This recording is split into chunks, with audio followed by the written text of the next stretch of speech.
అందరికీ నమస్కారం అండి. వెల్కమ్ టు ప్రజా సచివాలయం యూట్యూబ్ ఛానల్. పెన్షన్స్‌కు సంబంధించి మన రాష్ట్ర ప్రభుత్వం నుంచి ఒక కీలకమైన అప్డేట్ అయితే రావడం జరిగింది. ఆ అప్డేట్ ఏంటో మనం ఈ వీడియోలో పూర్తిగా తెలుసుకుందాం. వీడియోను చివరి వరకు చూడండి. మనకు రాష్ట్రంలో చాలామంది అర్హులైనటువంటి వితంతువులకు పెన్షన్లు ఇవ్వాలని చెప్పి గవర్నమెంట్ వారైతే నిర్ణయం తీసుకున్నారనమాట.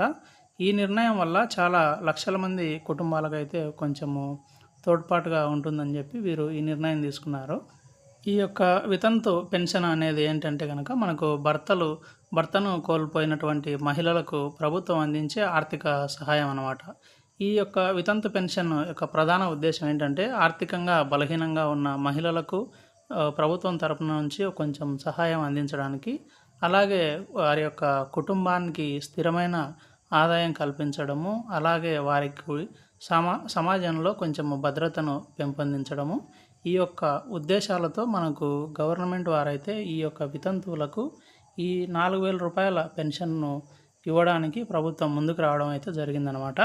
ఆంధ్రప్రదేశ్ రాష్ట్రం ప్రభుత్వ అంచనా ప్రకారం ఏంటంటే రాష్ట్ర వ్యాప్తంగా ఇప్పటి వరకు 1,53,000 మంది వితంతువులు ఉన్నట్లుగా గుర్తించడం అయితే జరిగిందనమాట.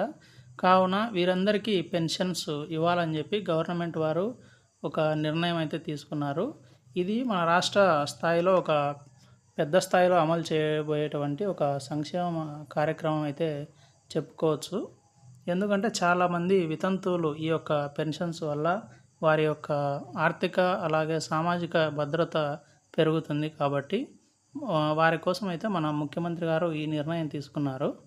ఈ పెన్షన్ మొత్తం ఎంత అంటే కనుక ప్రతి ఒక్క వితంతువుకు 4,000 రూపాయలు అనమాట. అంటే ప్రతి నెల వచ్చేసరికి ఈ పెన్షన్స్ కూడా ఈ యొక్క లబ్ధిదారుల ఖాతాల్లో జమ అవుతుంది. అంటే ప్రతి నెల 1వ తేదీన సచివాలయం వాళ్ళు అయితే వచ్చేసి వీరి ఇంటి దగ్గరనే ఈ యొక్క పెన్షన్ ఇవ్వడం జరుగుతుందన్నమాట.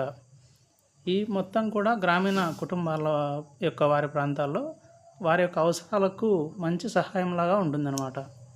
ఈ పథకాన్ని అమలు చేయడానికి మనకు నెలకు సుమారు 61 కోట్ల రూపాయల ఖర్చు అయితే రాష్ట్ర ప్రభుత్వానికి అవుతుంది. అలాగే సంవత్సరానికి వచ్చేసరికి చాలా అధిక మొత్తంలో ప్రభుత్వం మీద అయితే భారం పడుతుంది. అయినప్పటికీ కూడా ప్రభుత్వము ప్రజల సంక్షేమం కోసం అయితే ఈ యొక్క నిర్ణయం తీసుకోవడం జరిగింది. ఈ పెన్షన్స్ ఎప్పటి నుంచి అంటే కనుక మనకు జూన్ నెల 1వ తేదీ నుంచి అయితే కనుక అప్లై చేసుకోవడానికి అవకాశం ఇవ్వాలని చెప్పి గవర్నమెంట్ వారు ఈ నిర్ణయం తీసుకున్నారు. ప్రభుత్వం 3వ సంవత్సరము ప్రారంభం అవుతున్న సందర్భంగా అంటే గవర్నమెంట్ ఇప్పటికి ఫామ్ అయ్యి 3 సంవత్సరాలు అయింది. ఆ యొక్క 3వ సంవత్సరం నుంచి ఇవ్వాలని చెప్పి వీరు ఈ నిర్ణయాన్ని తీసుకున్నారు. ఇప్పుడు ప్రస్తుతము ప్రభుత్వం అమలు చేస్తున్నటువంటి పెన్షన్ విధానం ఎలా ఉందో ఇప్పుడైతే ఒకసారి చూద్దాము. యాక్చువల్గా అయితే కనుక భర్త ఇప్పటికే పెన్షన్ తీసుకుంటూ ఉండి అతను మరణిస్తే కనుక వెంటనే అంటే తదుపరి నెల నుంచి భార్యకు పెన్షన్ బదిలీ అవుతుందన్నమాట. ఇది కుటుంబానికి నిరంతర ఆదాయం అందించేటటువంటి ఒక విధానము. కానీ ఏంటంటే కనుక ఇక్కడ వచ్చేసరికి ఒకవేళ భర్త కనుక పెన్షన్ తీసుకోకుండా ఉంటే కనుక వారి యొక్క భార్యకైతే ఈ పెన్షన్ ఇవ్వడం జరగదు.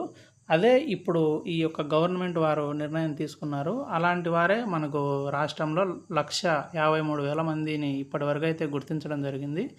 కాబట్టి వీరందరికీ కూడా జూన్ నెల నుంచి ఈ పెన్షన్స్ ఇవ్వాలని చెప్పి మన ప్రభుత్వం అయితే ఒక మంచి సాహసోపేతమైన నిర్ణయం కూడా తీసుకున్నారు.